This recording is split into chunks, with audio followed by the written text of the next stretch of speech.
Hi friends, எல்லாரும் எப்படி இருக்கீங்க? நான் ரொம்ப நல்லா இருக்கேன். வீடியோ போட்டு ரொம்ப நாள் ஆச்சு. சம்மர் டைம் வேற வந்தாச்சா, ஸ்கூல் வேற லீவ் விட்டாச்சு. கொஞ்சம் ஃப்ரீயாக இருக்கும்.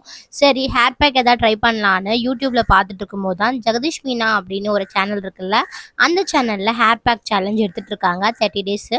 நாமளும் கூட சேர்ந்து ட்ரை பண்ணலாம் அப்படின்னு ஃபஸ்ட்டு இன்க்ரீடியன்ட் எடுக்கிறதுக்கோசம் பக்கத்து வீட்டு மொட்டை மாடிக்கு வந்திருக்கோம். இங்கே வந்து கத்தாழை இருக்குது. எங்கள் வீட்டில் கத்தாழை இல்லை, அதனால கத்தாழை எடுக்கலான்னு சொல்லிட்டு வந்திருக்கேன்.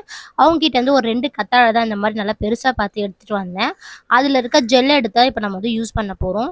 இதை வந்து ஜெல் இந்த மாதிரி எடுக்கிறது எனக்கு இதுதான் ஃபஸ்ட் டைமு. நான் முன்னாடியே ஹேர் ஆயில் ரெடி பண்ணும்போது இந்த வந்து அப்படியே கட் பண்ணி தான் போட்டேன். ஆனால் இது எடுக்கிறது இப்போ தான் எனக்கு ஃபஸ்ட் டைமு. ஜெல் மாதிரி இருக்குது உள்ள. அதை பார்க்கறதுக்கு நம்ம நுங்குலாம் சாப்பிடுவோம் இல்லையா, அதோட பீஸ் மாதிரி அழகாக சூப்பராகவே இருந்துச்சு.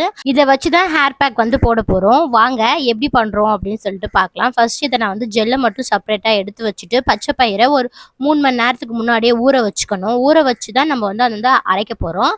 அதனால் முன்னாடியே ஊற வச்சுட்டு இது கூட பார்த்தீங்கன்னா முருங்கைக்கீரையும் ஆலுவி விதை இருக்குல்ல, ஆலுவி விதையை கொஞ்ச நேரம் நம்ம வந்து வேக வச்சு தண்ணியில் வேக வச்சு எடுத்தோம் அப்படின்னா ஒரு ஜெல் மாதிரி வரும். அதையும் எடுத்து வச்சு மொத்தமாக போட்டு நம்ம அரைச்சி அதை ஃபில்ட்ரு பண்ணி தான் பண்ண போகிறோம். வாங்க எப்படி பண்ணுறது அப்படின்னு சொல்லிட்டு பார்க்கலாம்.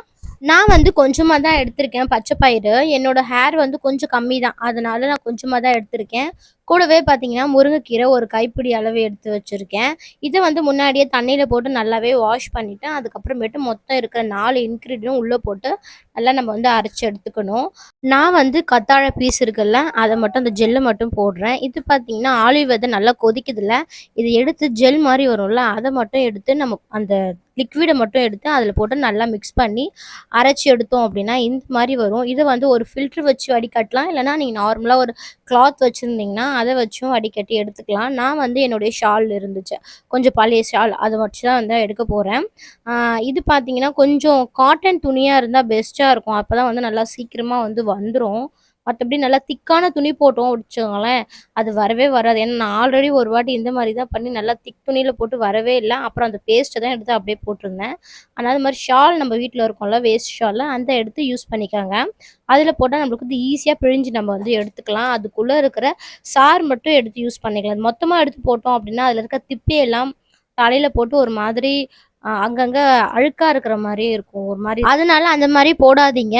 மோஸ்ட்லி நம்ம இந்த மாதிரியே வந்து ட்ரை பண்ணி பார்க்கலாம். இதை வந்து நல்லா அழுத்தி புழிஞ்சோம் மட்டும்தான் அதில் வந்து கீழே வந்து லிக்விட் மாதிரி வருது. ஏன்னா அது வந்து எல்லாமே வந்து கொஞ்சம் நல்லா திக்காக இருக்கிறதுனால நான் ரொம்ப தண்ணி ஊற்றிலாம் அரைக்கல. ஒரே ஒரு ஒரு 2 ஸ்பூன் 3 ஸ்பூன் தண்ணி தான் ஊற்றினேன்.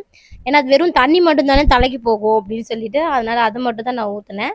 அதனால் நல்லா அழுத்தி பிழிஞ்சாதான் உங்களுக்கு வந்து இந்த மாதிரி வருது. நீங்கள் ட்ரை பண்ணி பாருங்கள். நான் வந்து நல்லா அழுத்தி பிழிஞ்சாதான் பாருங்களேன் எவ்வளோண்டு வருது. நான் எவ்வளோ டைட்டாக பிடிஞ்சிருக்கேன், ஆனால் அது வரது என்னமோ கொஞ்சமாக தான் வந்துருந்துச்சு.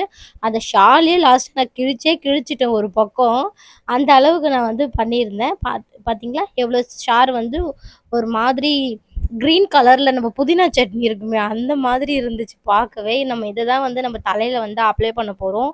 நல்லா பார்த்தீங்கன்னா இந்த மாதிரி தான் இருக்குது. நல்லா இருக்குல்ல, இந்த மாதிரி கையில் போட்டாலே ஒரு மாதிரி பிசு பிசு நல்லா இருந்துச்சு.